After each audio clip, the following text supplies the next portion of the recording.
calling ice, ice on you. I hear the Cubans are getting deported. Cubans for Trump, huh? I know not all Cubans, but these Cubans for Trump have done such a fucking disservice to the Hispanic community, and y'all all deserve to go back. Well, they all didn't vote for Trump, right? But majority of their people voted for him. Hi, beautiful people. Welcome back to my YouTube channel. Thank you for stopping by once again and supporting your girl on this channel. So today, it's Cubans for Trump. Shout out to all the creators in this video. Thank you so much, guys, for stopping by on this channel. Let's see these videos and I'll see you soon.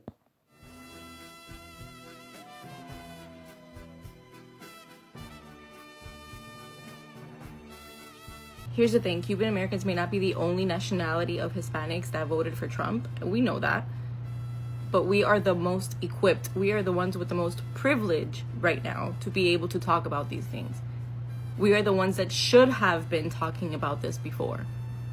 It's comments like those from our own community. Oh, not all of us. Yeah, not all of us, but enough of us, enough Cuban Americans voted for him. Those of us in the community that are complacent and not speaking up enough to our family members and our loved ones, those of us who do understand that we're voting against our own best interests when we vote Republican, are not speaking enough. Those of us not speaking enough is part of No, it's not funny. It's really not funny. I'm not laughing because it's funny. It's just very ironic and crazy how can I say this? Throughout the election, I saw so many Cubans, Venezuelan, a bunch of Latinos saying with their whole chest, not voting for Kamala. There was this guy even that he was getting harassed by his neighbor that didn't even want him around, but he carried his Trump flag, proud to vote for Trump. But I just wanted to come out here and let them know and ask if they have seen Trump's plan. Have they seen who Trump have elected to run the immigration and his plan for the mass deportation? He has elected the two most anti-immigrant that he could possibly find. And did you see that he has announced that he's gonna cancel the CBP 1 and the humanitarian parole? Do you know who that affects? Do you know who that affects? Do you know where he's planning on sending you coming January? He actually even warned you guys to pack your bag and save him the time and save you for humiliation. I don't know if you guys are following everything that's happening. I mean, I would hope you'll be following because that affects you directly. But what bothers me is the fact that you truly did not believe that Trump would carry his plan. You did not. And that blows my mind. It makes absolutely no sense for you guys to sit and say, oh, afraid of socialist dictator, and you turned around and voted for one.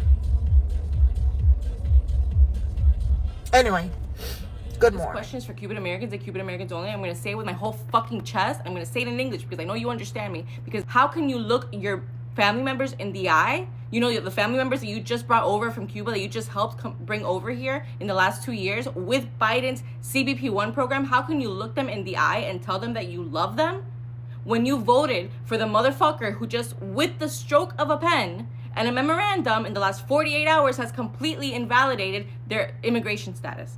How can you look them in the eye and tell them that you love them when their humanitarian parole may no longer be valid?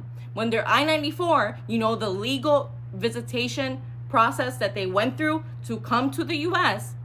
to change their status after they're here for a year, that immigration process, that legal immigration process, how can you look them in the eye and tell them that you love them when you are the reason they no longer have immigration status in this country? No, because people need to get here the right way. First of all, I'm not even going to talk about how the fuck you got here, but your family members did get here the right way, did they not? Because they came in through the CBP-1 program, a Biden-era program that was put together by his administration in the last couple of years for specific countries so that they could come here the right way, so that they could come to the border and enter the United States legally.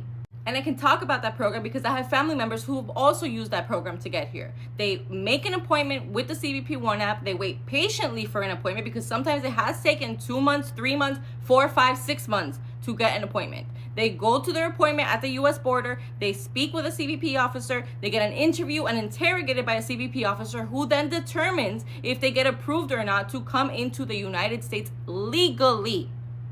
And yes, before the trolls come for me, they can still adjust their status. They can still apply for a green card after 1 year. But in the meantime, I have zero hope that this is going to change anybody's mind in that community because I'm from Miami. I know y'all. I grew up with all of you. But I hope that you are fucking scared. I hope that you're angry. I hope that people like Maria Elvira Salazar are fucking shitting bricks and doing everything in their power to change this because she helped bring upon this fucking problem in the first place. She helped shape the fucking white supremacy that's the Miami Cuban American community. I hope that your minds are changing just a little bit and that you're starting to question your choices because we fucking told you so. You might be white in skin color, but in this country, you are a fucking other. You are not American to them. You are just as much of an immigrant and just as much of a problem for them as anybody else. I hope to God that everything that's happening right now opens up your eyes because your family members, just like my family members who just got here, who likely had a worse time in Cuba than you did before coming here, which is why they're here in the first place, those family members deserve to be here and do not deserve everything that's happening to them right now because of people like you who think they're better than everybody else, deciding that you want to close the door behind you after this country has given you all of the fucking benefits it's giving you that it doesn't give a single other nationality. I hope to God everything that's happening right now opens up your fucking eyes. My heart is aching over this, literally aching, just like a lot of people's are. But we're not surprised. Maybe the only silver lining is that maybe, just maybe, this needed to happen. A shakeup in the community needed to happen in order for y'all to realize, finally fucking realize that they don't give a fuck about you. Mi gente, ya es hora. Ya es hora que se espabilen. Hi guys, so I don't really have much to say for these people, okay? Because this is definitely just another case of FAFO. Cuban Americans have been known over time to give their full support and allegiance to Trump. Even in 2020, as opposed to Biden, they voted for Trump. And last year, 2024, about 68% of them voted for Trump. Okay, they have been in full support of his administration. So now that the humanitarian parole program that Trump's administration wants to cut it off, leaving more than 500,000 people that came in through the program hanging in the air, now they are coming out to say, oh, we don't like this, this is this, this is that. But back then, when you could have actually done your research and dug deep into the matter and avoided this, you did not do your due diligence. But, well, I don't know what to tell you, okay? Because you were the same people that supported these people to come in through this program. You were the sponsors. And now, because of your vote, they are about to go back to the same country where you picked them up from in order to better their lives. Think about it. Does it make any sense to you? I don't think so. Let me know what you guys think about this in the comment section because this is just another case of FAFO. Okay, let me know what you think. I'll see you in my next video. Please don't forget to stay safe. Ciao.